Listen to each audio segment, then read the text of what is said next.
Olá, minha gente!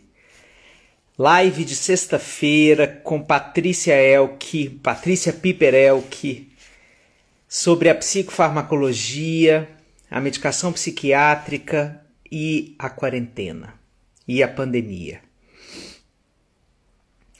Bem-vindas e bem-vindos, vamos entrando, tomem assento aí, que a nossa conversa hoje interessa a todo mundo. Todo mundo. A nossa conversa hoje é sobre medicalização, psiquiatria e psicoterapia na pandemia. Vou trazer para a conversa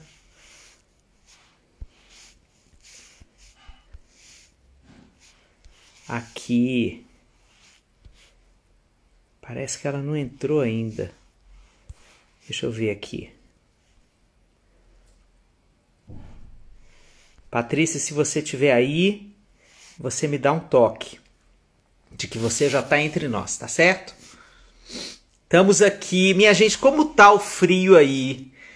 Aqui onde eu moro, região metropolitana de São Paulo, moro em Cotia, está muito frio. Eu acho que a Frozen tem inveja. Peraí. Ah, a Patrícia acabou de entrar. Tá.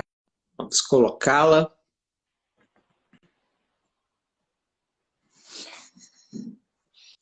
Tá aí. Olha, e se você tá vivo em Curitiba, eu não posso reclamar da vida. Frio, bem frio. É. Mas eu tô no ar-condicionado aqui, olha só o luxo. Nossa, 24 graus. eu Tudo tô bem. aqui, ó. Eu tô aqui, ó. Eu vou mostrar, porque aqui, quem sabe faz ao vivo, não é assim? Ó, eu tô Aham. aqui, ó, na minha Pronto, cara. faltou só a garrafa de vinho. É, exatamente, para conseguir conversar, senão é incompatível com a vida. É verdade. Que saudade de você, muito obrigado por a gente poder ter essa conversa. Minha gente, Patrícia é dessas pessoas que aparecem na vida de uma pessoa e ela vai deixando marcas como pedacinhos de pão de João e Maria, sabe? Ela vai deixando as marcas sutis assim no caminho e nós somos as pessoas, vamos catando, sabe? A gente não por nada, a gente é aquele passarinho que vai comendo ali os pedacinhos de Pode sabedoria. ser pedacinhos de bolo na estrada também? Pé! Certo? Você quer contar essa história? Porque o povo vai amar. Isso é fofoca da grossa. Isso é fofoca da grossa. Gente, uma vez eu dei carona. Eu. Eu dei carona para esse homem. Esse homem me fez parar numa confeitaria e trouxe duas caixas de bolo para Dani e para os meninos, né, Xande? Cheio Isso. de bolo dentro. Tava no colo dele, pesado. Aquilo lá devia estar pesando assim uns 5 quilos, Xande, sei lá. E a gente parou o carro e esse homem deixou as caixas em cima do capô. Capô não é capô, né? Em cima do carro. Em cima do carro. E entrou no carro como se nada tivesse faltando. Eis que a gente escuta, de repente, um bluf. Falei, meu Deus, atropelei alguma coisa, atropelei um gato, né? Cadê o bolo? E aí que esse homem é tão sortudo, né? Tem assim, nasceu virado para a lua, que a caixa de bolo caiu no chão, exatamente assim, né? Como se fosse alguém tivesse só colocado ela na estrada. Nem destruiu os bolos, não aconteceu nada. Não, e aí a gente parou no meio da estrada. Isso foi no interior do Paraná, em Ponta Grossa.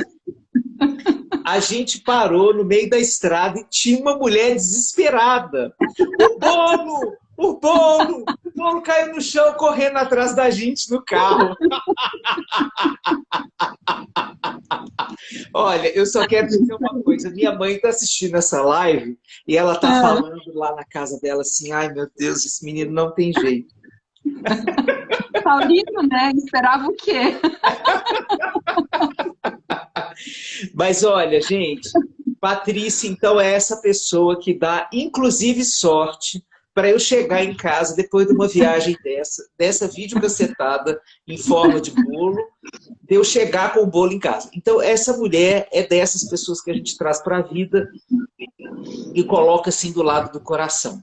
Mas, além de tudo, a Patrícia é uma psiquiatra, e todo mundo que trabalha com psicoterapia, com apoio ao sofrimento humano, precisa ter gente na psiquiatria que confie, com quem possa dialogar, com quem possa trocar as ideias. Ah, minha mãe falando, ó, pensei exatamente isso. Então, todo mundo precisa de ou de algumas parcerias na psiquiatria. Porque, invariavelmente, ou nós vamos encaminhar ou recebemos encaminhamentos. E junto com esse encaminhamento para lá ou para cá, vem a questão dos remédios, né? Vem uma necessidade de compreender esses processos que os remédios fazem com as pessoas, né? Que vão interferir nas nossas práticas, na vinculação do paciente ao nosso trabalho, né? No medo que ele tem de descobrir coisas piores sobre si, né? Muitos pacientes têm um medo enorme de fazer uma primeira consulta psiquiátrica, porque acham que vai ser um carimbo diagnóstico que ele vai voltar com ele dessa sessão e que vai marcar a existência dele para sempre. Às vezes nós nos deparamos com excessos de medicalização. Então, todas essas questões, a Patrícia é uma profissional que trata disso com parcimônia. Eu fiquei pensando qual palavra eu usaria para te apresentar. Eu acho que você representa isso, né? Parcimônia, cuidado, delicadeza, e, sobretudo, uma concepção psicossocial da ação do seu trabalho. Então, em primeiro lugar, agradecer a você por você poder fazer parte aqui desse coletivo chamado Instituto Aripe, né? E a gente está junto construindo interlocuções com as pessoas, conversando, dando curso o ano todo. E você tem sido uma parceira maravilhosa. Mas obrigada. Eu queria te deixar falar sobre isso, né? Assim, e aí eu vou fazendo algumas interlocuções. Tem que fixar aqui o título. Já colocaram, ó. Já colocaram aqui. Isso eu não sei fazer. Isso eu aprendi outro dia. Pronto. A pandemia e as medicações. Esse é o título. Xande, obrigada. Para mim é sempre um prazer imenso, né, estar com você e estar com todas essas parcerias que a gente, né, vem fazendo. E eu sempre pontuo isso, assim, né, quando a gente está junto, o quanto que eu venho de uma formação onde eu sempre me senti muito peixe fora d'água, né? E aí eu acho que no Instituto Aripe, né, com essas parcerias com você, né, e com outros terapeutas, a gente começa a entender um pouco melhor o que dá para a gente fazer, né, enquanto profissional, e se sentir mais pertencente, conseguindo, assim, partilhar um pouco melhor o que a gente pensa sobre o mundo mesmo, né, e como que a gente consegue atuar de uma forma mais desconstruída mesmo, né. Então, acho que obrigada pelas palavras. É sempre muito bom, obrigada mesmo. Mas esse tema é um tema que a gente vem se debruçando sobre ele, né? A demanda de consultório aumentou, assim, nossa, de forma vertiginosa, acho que para todo mundo, né? Eu tenho encaminhado para os colegas e recebido assim, fulana não tem agenda, ciclana não tem agenda, não tem horário, não tem horário. Acho que está todo mundo muito debruçado em cima desse segundo ano de pandemia. Algumas coisas mudaram, até a literatura tem trazido mais dados sobre esse adoecimento psíquico que vem acontecendo, né, nesse segundo ano, nessa nova onda de saúde mental, né? Hoje até eu estava eu gravei uma entrevista para uma rede aqui de Curitiba falando sobre as crianças que estão com dificuldade de voltar para a escola. Sim. Né? Então, o tempo inteiro a gente está se atualizando, né, nessas demandas que vêm surgindo com a pandemia. Né? O consumo de medicação aumentou, né? Então, no primeiro ano, isso até é uma coisa que a literatura tem tentado trazer, assim. No primeiro ano de pandemia, houve um aumento muito grande do consumo de álcool, açúcar e farinha, né? E drogas ilícitas. E aí, nesse segundo ano, já é um aumento do consumo de psicotrópicos, especialmente os benzodiazepínicos, né? Que são as medicações para induzir sono. A gente tem recebido no consultório direto, assim, inclusive síndromes de dependência, né, de Zolpidem, por exemplo, que é uma medicação que você tem um acesso mais fácil a ela e que ela não traz um perfil de dependência química, né, assim, a substância em si, mas é justamente a dependência emocional, psicológica, todo o contexto da pandemia que está por trás disso, né. Sim. Temos essas nuances, assim, que vem se mostrando pra gente, né? Mas o que você sente que aconteceu do ano passado para cá para que nós trocássemos, então, os excessos de álcool, farinha e drogas ilícitas e açúcar por psicotrópicos? Eu penso, Xande, que é a constância do mal-estar, né? É um mal-estar que não passou, né? Na verdade, ele não teve a virada, né? Não acabou, né? E aí a gente não consegue manter um certo grau de alienação, que é o que a gente busca, né? Quando a gente come muito ou, né, bebe muito, a gente quer se alienar, a gente quer fugir um pouco dessa realidade toda, né? A gente não consegue fazer isso por um período muito grande de tempo. Né? E aí os psicotrópicos, eles acabam entrando muito nisso, né? Que é um efeito que a gente imagina, erroneamente, mas a gente imagina que eu vou tomar um Rivotril, eu vou sempre ter o mesmo efeito que ele me faz. Mas ele parece ser algo mais sólido, algo mais seguro para mim, né? Então, eu acredito que as pessoas fizeram essa virada por conta disso. Mas, assim, a minha experiência não diz nada, né? O que diz as coisas pra gente é a literatura, né? A literatura tem trazido, assim, mais de 40% dos brasileiros, é um estudo gigantesco, 45 mil brasileiros, mais de 40% deles relatam problema para dormir, né? Então, isso é um número bem expressivo. E para quem nunca teve problema para dormir. E quem já teve problema para dormir, isso daí chega a quase 60% de piora, de insônia, né? Isso já nesse segundo ano de pandemia. Então, essas pessoas que num cenário de 45 mil, né, a gente consegue alastrar isso a nível epidemiológico, isso quer dizer que essas pessoas vão buscar, de alguma forma, recurso para conseguir, pelo menos, voltar a dormir.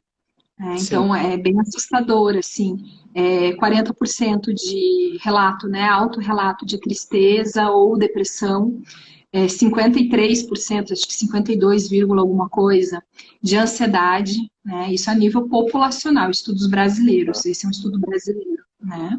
Então, a gente tem relatos de muito mal-estar entre as pessoas, de muita piora da percepção da saúde mental, né? E você acha que nós temos um componente cultural que dá permeabilidade para a sustentação dessa medicação psiquiátrica? Não tenho dúvida, não tenho dúvida. E isso inclusive, é muito debatido nas discussões nos artigos de saúde mental. Quais são os fatores que são fatores presentes na população brasileira? E esses elementos a gente consegue encontrar eles que vão fazer relação com a demanda por remédio. Então, a população brasileira, ela tem uma característica bem peculiar de adoecimento mental na pandemia, que é o acometimento de jovens, o acometimento 3 vezes maior de mulheres, né? E uma piora muito grande dessa manifestação entre portadores prévios de transtornos mentais. Que são dados que você não encontra similaridade na literatura do resto do mundo. Então, são particularidades do Brasil. Né? Isso é como se fosse uma eclosão do transtorno na pandemia, ser uma característica mais brasileira, é isso, Patrícia? Isso. Os estudos mostram que, no Brasil, quem adoece mais são os jovens, as mulheres e quem já tem transtorno mental prévio. E aí, se a gente se debruça sobre isso, a gente vai entender por que quem tem transtorno mental no Brasil, na pandemia, está ficando mais doente, né? Essa é uma ótima pergunta, e a resposta é a fragmentação do acesso à saúde. Né? Então, primeiro ponto, de você ter medo. Segundo ponto, nós tivemos várias unidades básicas de saúde, vários CAPs fechados. Né? Eu acredito que tem dois fatores aqui, que é uma questão de política pública mesmo, que está muito precarizada desde 2018 para cá, e uma segunda questão que foi própria da pandemia. Né? Então, houve um remanejamento do cuidado oferecido aos portadores de transtornos mentais que fragmentou o cuidado. Né? Então, buscar remédio, mas daí busca onde? Não é mais onde eu sempre pegava, em outro lugar. Né? Então, essa população é uma população que tem a sua própria vulnerabilidade, né, de comunicação, de conseguir manejar os próprios recursos para ir atrás de um tratamento, e aí se esse tratamento não é bem estável e não está muito consolidado, a gente acaba perdendo a oportunidade de manter o tratamento. Então, a defasagem de portadores já de transtornos mentais na pandemia, a baixa adesão ao medicamento, a própria psicoterapia, a rede de apoio de grupos que não tem mais. Né? E esses pacientes beneficiam muito disso. Então, essa população... todo o apoio de rede, né, fragmentou, e eu projeto, se eu tenho uma doença, ou se eu tenho um mal-estar que eu não consigo dar conta dele, eu poderia me beneficiar de uma assistência mais integral, participando de grupos nas políticas públicas de saúde, no CAPS, no Programa de Saúde da Família, no CREAS, né? Eu poderia participar do centro comunitário aqui próximo. Se eu não tenho isso disponibilizado por conta do isolamento social, o remédio aparece quase, eu imagino assim, quase uma projeção mágica da resolução do remédio. Né? Sim, sim, sim. E aí a gente acaba segurando, né, entre aspas, assim, segurando a saúde mental desse sujeito praticamente só na medicação.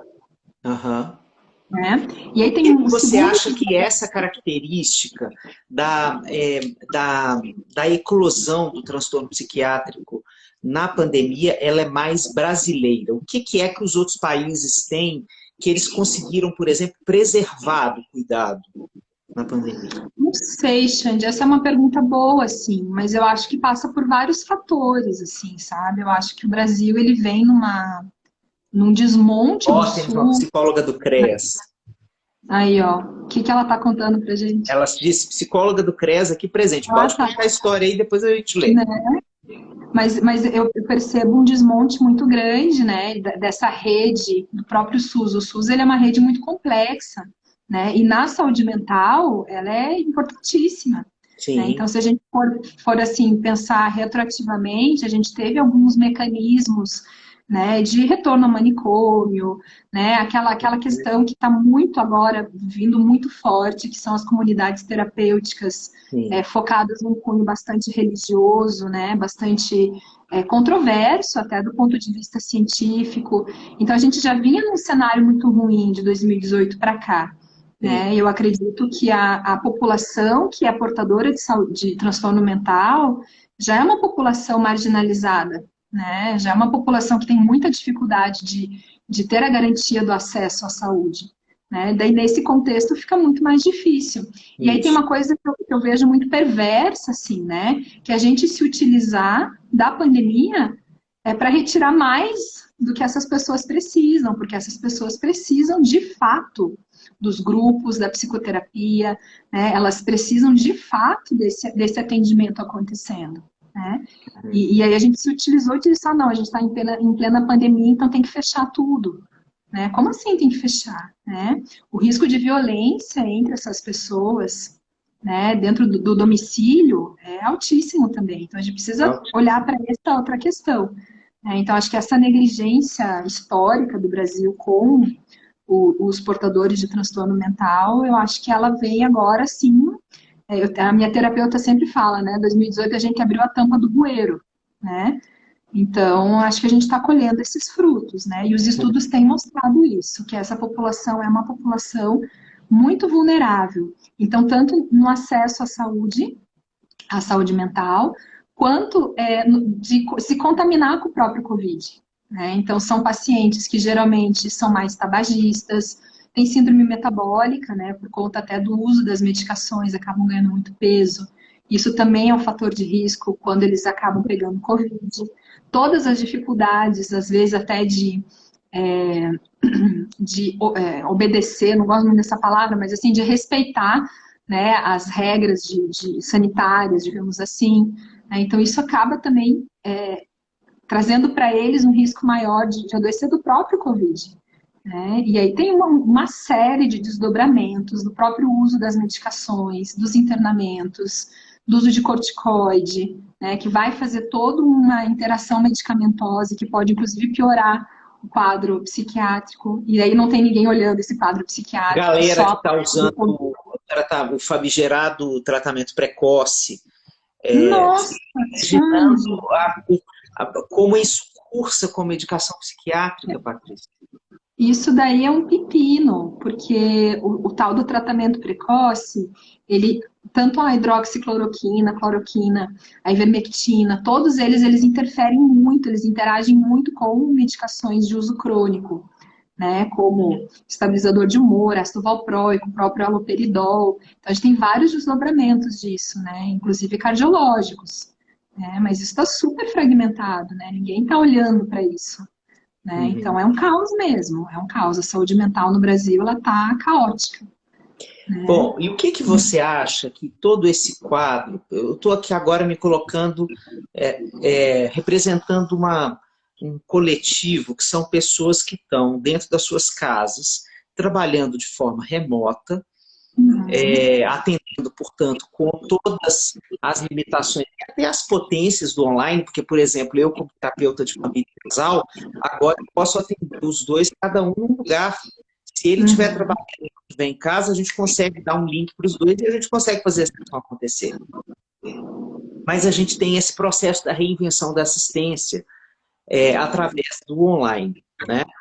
Eu estou imaginando agora, esse paciente que faz necessário para essa pessoa a construção de uma rede de apoio, de uma rede social de apoio para ele poder passar por um momento tão delicado, tão vulnerabilizante quanto a pandemia.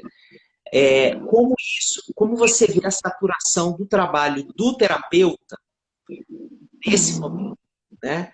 Se essa rede de assistência ela está fragilizada e fechada em muitos momentos, não é nem fragilizada, em muitas cidades ela está fechada. Fechada, isso. Então, qual é a consequência disso no processo psicoterapêutico que essa pessoa procura?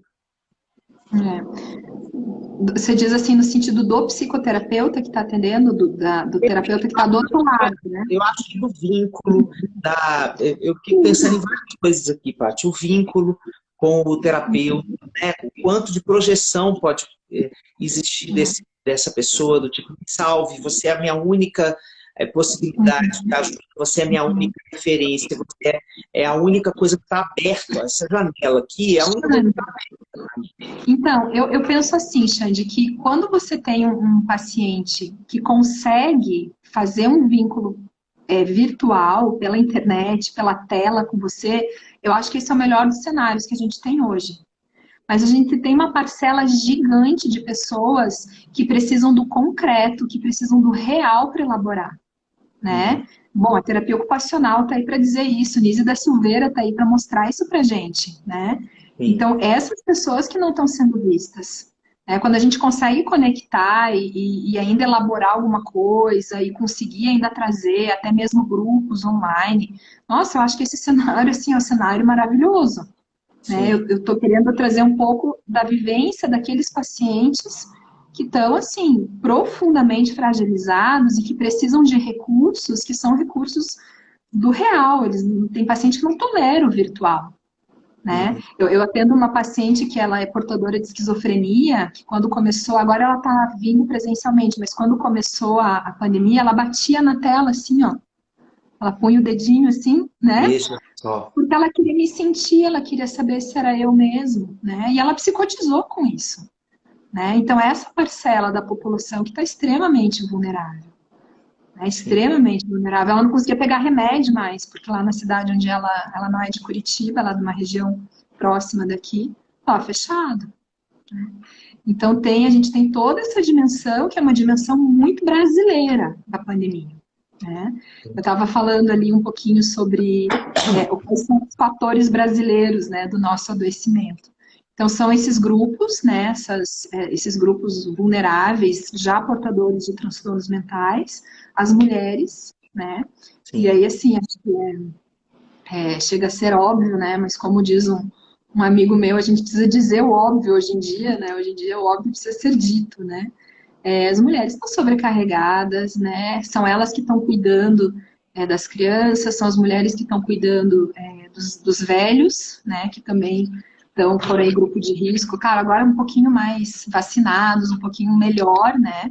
Mas as mulheres têm sofrido 3 vezes mais. A gente pensa na literatura que o risco da mulher adoecer, por exemplo, de depressão é o dobro do risco do homem. Na pandemia, esse risco foi para 3 vezes.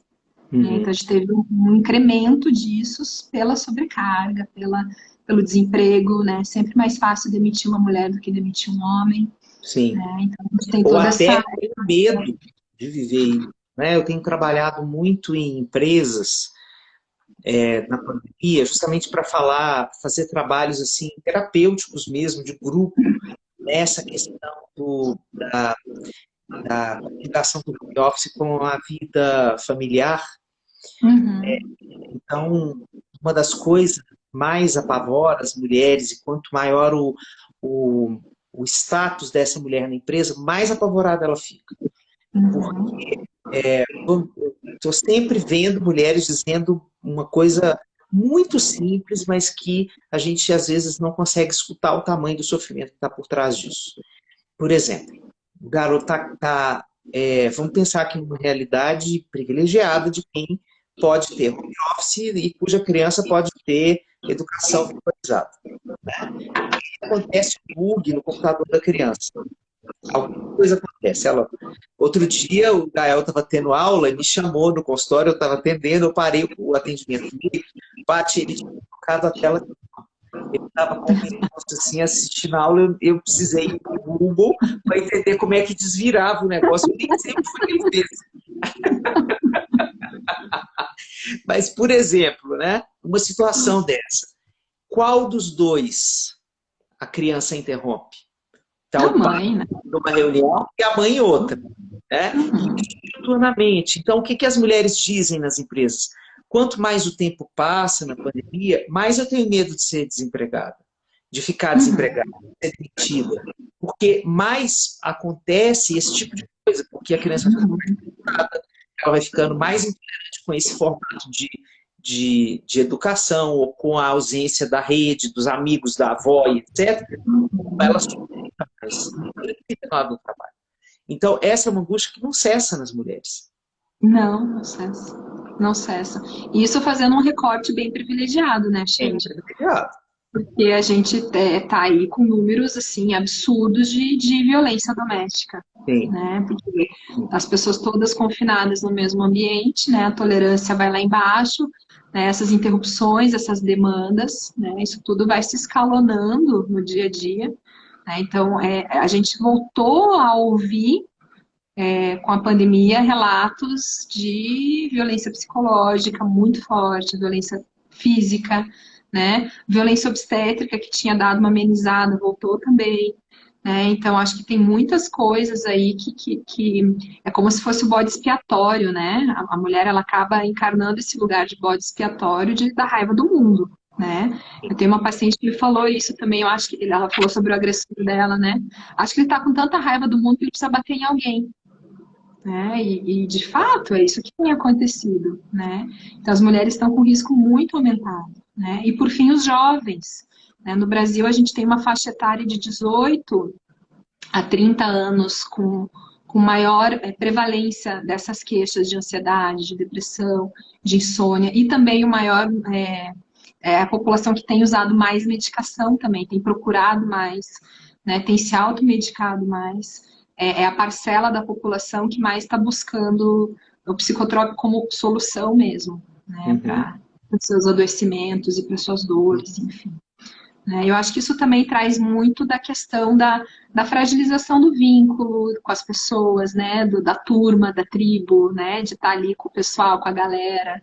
Né? Acho que essa faixa etária tem sofrido muito com isso. Muito, muito, muito, muito. No início, quando a gente abriu pandemia e etc., e começou o isolamento social, eu conversei com o Anderson, que é um grande amigo meu, um professor de psicologia, terapeuta de casais também, lá de Salvador, e ele disse, junto comigo, assim, a gente ficou conversando, que a pandemia talvez fosse um processo de aumentar o número de gente insegura e esquiva.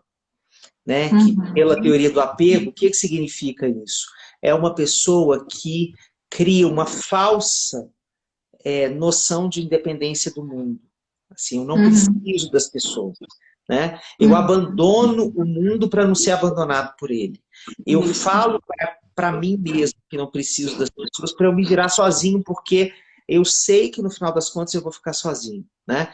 Então, eu sinto isso realmente foi profético. Que eu estou vendo muitas crianças e jovens falando dessa forma. Né? Com dificuldade para voltar para as escolas, né? Querendo ficar em casa, com medo de conhecer a reação das pessoas. Né? Para uma criança, um jovem, 1 ano e meio de distância, Nossa, é muita coisa. A conexão com as pessoas. O mundo, exato. Né? Porque você mudou corpo, mudou voz, mudou cabelo, coisas aconteceram, você está enlutado. Tem uma percepção de transformação da identidade que pode facilmente, numa criança e num adolescente, pensar naquele amigo de antes e falar assim, nossa, aconteceu tanta coisa comigo, ele não sabe mais quem eu sou. Ele não vai mais gostar de mim ele agora, que eu tô bem diferente. Né? Então, eu acho que isso também está dentro disso que você falou, talvez de uma característica muito brasileira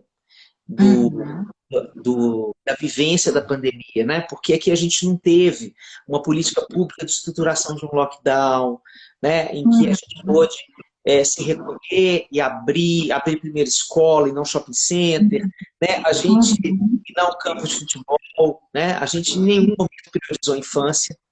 Né? Não, pelo contrário, achei.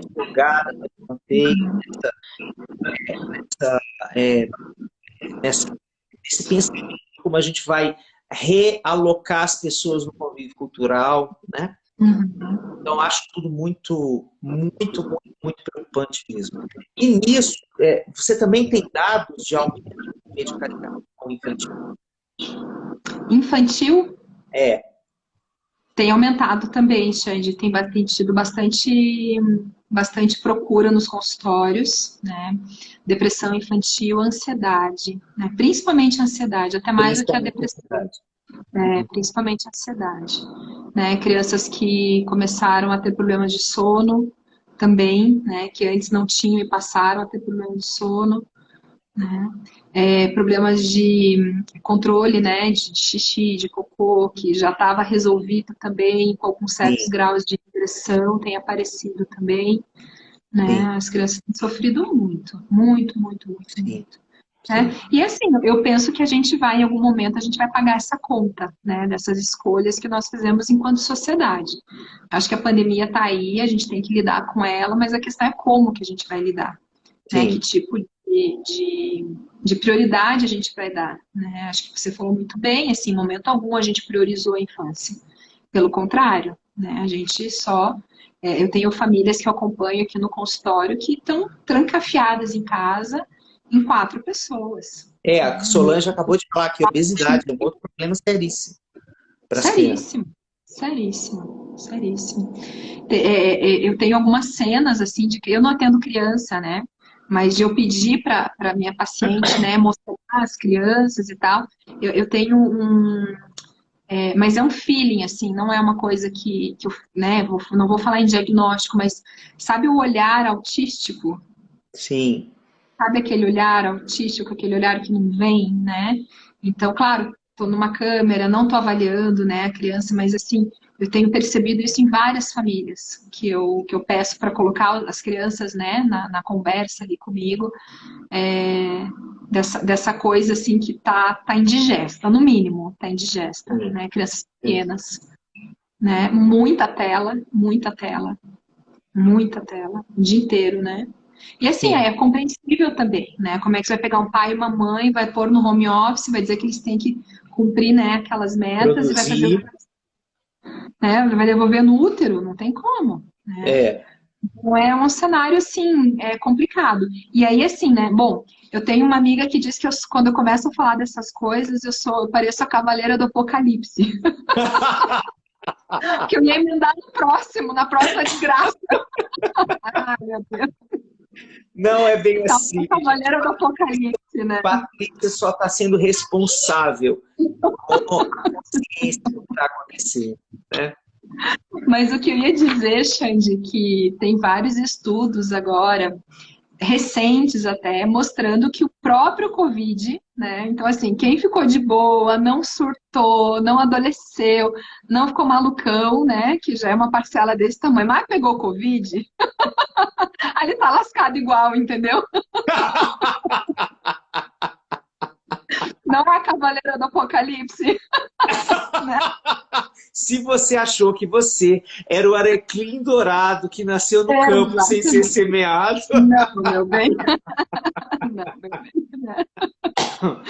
Então, esses estudos têm mostrado, Xande, que o COVID, ele entra, né, no sistema nervoso central, ele penetra no sistema periférico, né, tanto é que tem muito relato de neuropatia, né, de sim, sequelas até pós-COVID, né, e a gente agora, sim, já tem uma ideia, mais ou menos, de como que ele age no sistema nervoso central. Então, isso daqui é um outro dado que tem aparecido na literatura. Então, o COVID ele faz lesão nos astrócitos que vão levar à morte neuronal. Então, a gente tem aí vários estudos, na verdade, mostrando alteração de arquitetura cerebral pós-COVID, né, de circuitaria neuronal comprometida, então, comprometimento de memória, de atenção, até mesmo oscilações da consciência, da linguagem, depressão, ansiedade, né, sintomas de toque. Parece que tem também aí uma questão obsessiva que vem junto com o Covid. Isso estou falando daí de infecção pelo Covid, não estou mais falando de contexto ambiental, né? Estou falando da doença em si. sim. Então, essas alterações do próprio Covid no cérebro também vão trazer manifestações psiquiátricas a longo prazo. Os follow-ups assim, mais longos são de 90 dias dos estudos, né? Então, também são dados muito recentes. Sim. Mas, no mínimo, ansiedade. No mínimo. No Ansiedade, mínimo. sintomas de TEPT, né? Aí o TEPT a gente sempre se interroga, né? Se é por conta da lesão mesmo, causada pelo Covid, ou da experiência, né? De ter sido infectado, e, né? E quanto mais grave o internamento e a necessidade de suporte, mais intensos são os sintomas, né? Então o TEPT a gente deixa meio... meio assim, numa categoria meio à parte, assim, porque ele tem essa... TEPT, transtorno de estresse pós-traumático, tá, Isso, gente? desculpa, obrigada. Né? Ansiedade, muita ansiedade pós-Covid, né? E aí, nesse follow-up mais longo, depressão. E quando a gente tenta entender a depressão com o viés, aí vamos só focar um pouquinho no biológico. Pelo viés biológico, o que a infecção pelo Covid causou, né? Mais ou menos esse é o raciocínio. Causou morte neuronal, né? Causou morte neuronal por um mecanismo que é do próprio Covid, que é de infecção dos astrócitos e faz toda uma cascata ali inflamatória. Essa é uma hipótese bem demonstrada já em animais, né? E a segunda hipótese é a hipótese inflamatória, né? Que o Covid faz mesmo uma inflamação generalizada, uma encefalite mesmo, né? E isso tem esses seus desdobramentos, né? Então, Ó, a acho que tudo isso... Nani é uma psicóloga querida de Salvador, que está fazendo com a gente o Fundamentos da Terapia de Casal aqui no Aripe. alguma notícia minimamente melhorzinha? A vacina. Sim, hoje eu estava Ai, lendo gente, desculpa. novo em cima de uma pesquisa, se não me engano, norte-americana, falando sobre a variante Delta, a nova variante indiana, que já está na moda no mundo todo, digamos, falando dos desdobramentos, né? Que ela é muito mais contagiosa, né? Muito, muito mais contagiosa, mas que as vacinas elas já demonstraram eficácia em diminuição de casos graves, né? É isso aí. Viu? Uma notícia boa. Notícia boa.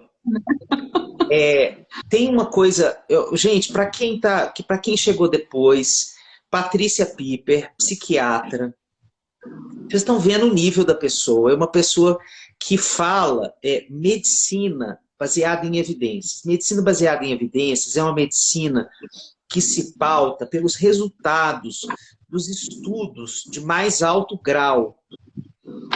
E quando tem médico que fala assim, na minha experiência, ele está falando no nível de evidência Z, mais baixo. Não entendo que a experiência não conte. Nós também fomos guiados pela nossa experiência. Mas quando você vê um médico que ampara nas evidências científicas, cai uma lagriminha de emoção no olho. Isso não é uma prática estabelecida na medicina e muito menos na psiquiatria.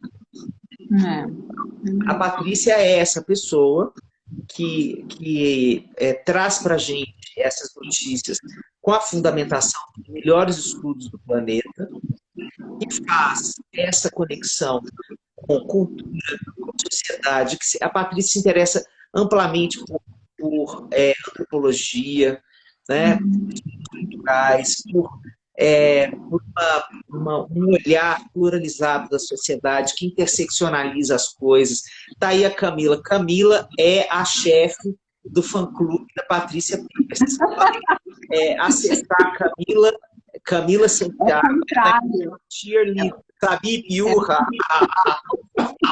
É o contrário, eu que sou fã dela.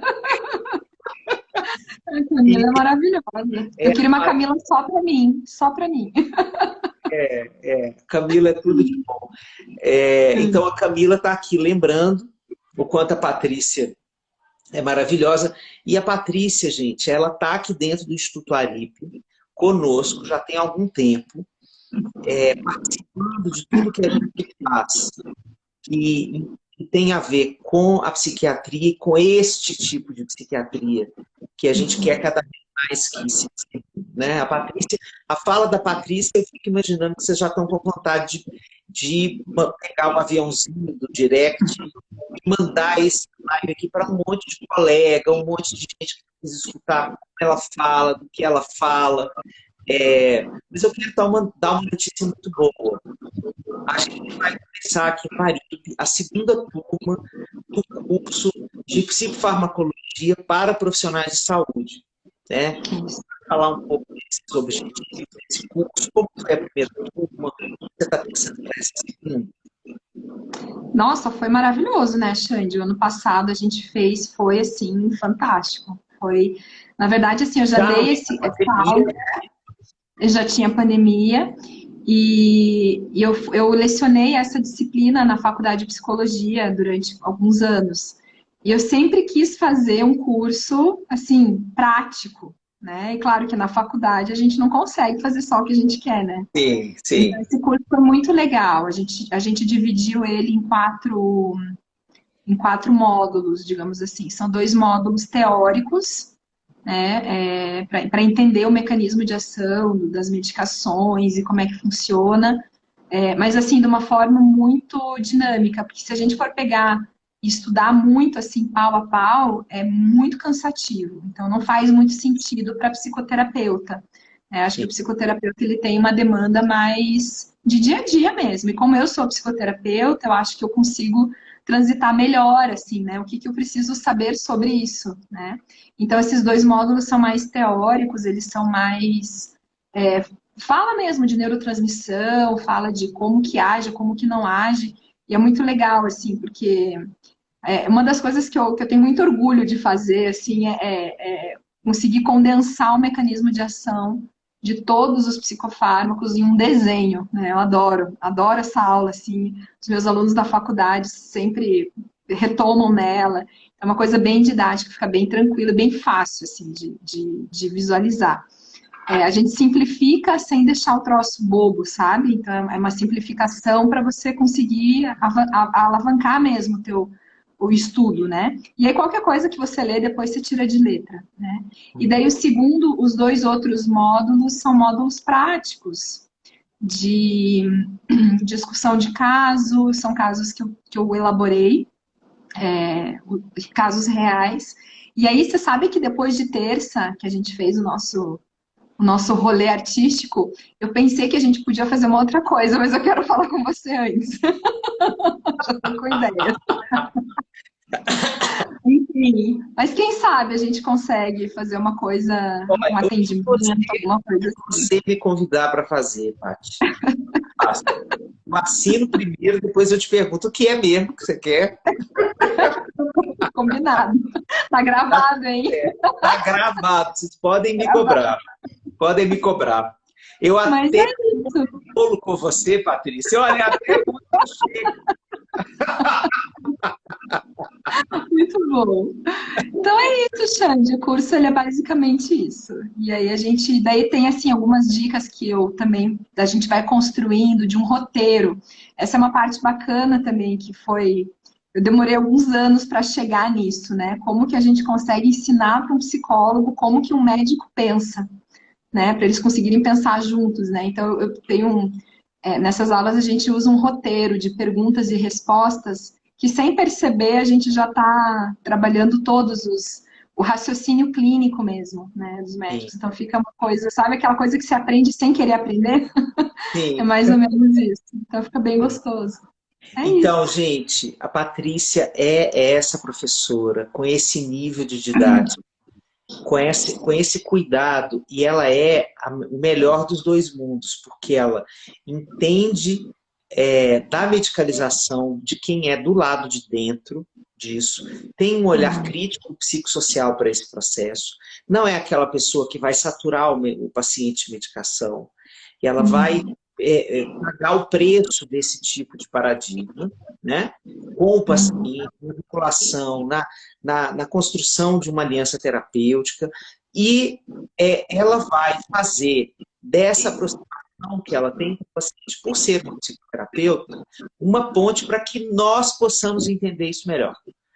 Então, é uma pessoa que está, ao mesmo tempo, num lugar diferenciado, porque é uma psiquiatra, mas a gente sente com muita facilidade a Patrícia como uma igual, como uma pessoa, uma parceira, com quem a gente pode conversar, trocar, se entregar, falar das nossas dúvidas, não se sentir envergonhado por não saber. Isso, acho que isso é muito importante, porque muitas pessoas da nossa área têm vergonha por não saber lidar com medicação, por não saber ter um raciocínio rápido sobre a medicação que o paciente fala que está tomando, né?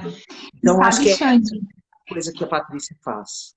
Uma das coisas assim que eu acho mais enriquecedoras da clínica, dessa clínica compartilhada que a gente faz, assim, ó, o paciente vem no psiquiatra uma vez por mês, assim, num cenário bonito, tá? Existem psiquiatras que acabam a cada 2, 3 meses, né? Mas vamos num cenário legal. Então, para cada uma consulta com o psiquiatra, ele viu o psicoterapeuta 4 vezes. Então, o psicoterapeuta é aquele que está no dia a dia, é quem está, inclusive, percebendo as mudanças mais sutis que as medicações podem causar, né? Então, essa troca é muito rica. Só que, claro, quando a gente não sabe o que procurar, né, a gente acaba, às vezes, até interpretando de uma forma meio equivocada, algum efeito, às vezes como, o paciente está muito resistente, não quer mais falar. Daí você pensa, puxa, mas será que não pode ser um antipsicótico? Será que não está deixando o paciente embotado? Né? Então, essa troca ela é muito rica, né? Extremamente rica. Né? Então, E eu lembrar sempre penso que as aulas isso. são ao vivo. Então, essa Oi? troca, lembrar que as nossas aulas são ao vivo. Então, essa Isso. troca, ela acontece experiencialmente quando você está lá assistindo a Patrícia explicar, e aí você levanta sua mão, faz a sua pergunta, conta o caso do paciente que você está atendendo, e a gente vai Isso. conversar com a Patrícia. É assim que funciona a nossa Isso. didática aqui no ARIP, né? E a Isso. Patrícia está aqui junto da gente exatamente porque ela compartilha desse tipo de visão também metodológica da sala de aula, né? Também pedagógica. Além de tudo, essa mulher é uma professora freiriana, entende? Nada menos que isso, né? Hã? Nada menos que isso, Nada né? menos que isso. Nada Então, menos que isso. se sentiu tocado por isso, tem vontade de entrar junto com a gente, eu vou participar desse curso como estudante, gente. Não me esperem lá dando aula, porque eu quero aprender com ela. Eu vou sentar na minha cadeira, tomar nota, fazer perguntas, contar histórias junto com Ai, você. Jesus. Trabalho de grupo, se ela mandar, eu faço cartaz de trabalho de grupo com... Né? Cartaz é ótimo. Eu vou estar Tá lá bom. junto com ela, junto com vocês. E quem quiser, as informações estão todas no site do Arip, é arip.com.br. Vai aparecer aí o link se vocês quiserem ir direto para o curso. Mas conheçam a proposta, engajem nessa perspectiva da gente melhorar a nossa assistência a partir de uma compreensão mais profunda de como agem essas medicações e como a gente pode ajudar, inclusive, os nossos pacientes de psicoterapia a aderirem a esses medicamentos quando eles são profundamente necessários na vida deles. Exato, exato. E também tirar, né, Xande? Eu tenho muita dificuldade em desmedicalizar quando a gente não tem uma psicoterapia parceira, né? Porque já é difícil ficar sem o remédio, né? E aí você percebe, não, chega, não precisa mais, você tá bem, né? Tá estável, vamos começar a redução. E você não tem a parceria, é quase impossível, né? Porque para o sujeito é muito difícil, né? Ainda mais no contexto que a gente está vivendo, né? Então, é trabalhar em equipe mesmo, né? E é uma delícia. Eu desejo para todo mundo que vocês tenham uma noite ótima, que vocês possam levar as mensagens da nossa Cavaleira do Apocalipse. Obrigada. Boa noite. Só vai sobrar elaboração onírica depois dessa live. Chamas. Chamas. Olha, Patrícia, muito obrigado, meu bem. Muito obrigado. Gente, obrigada. Obrigada eu. Eu desejo de verdade a sua felicidade, sabia? Eu desejo de verdade que você tenha uma vida leve. Ai, estou precisando, inclusive. Como psiquiatra, né?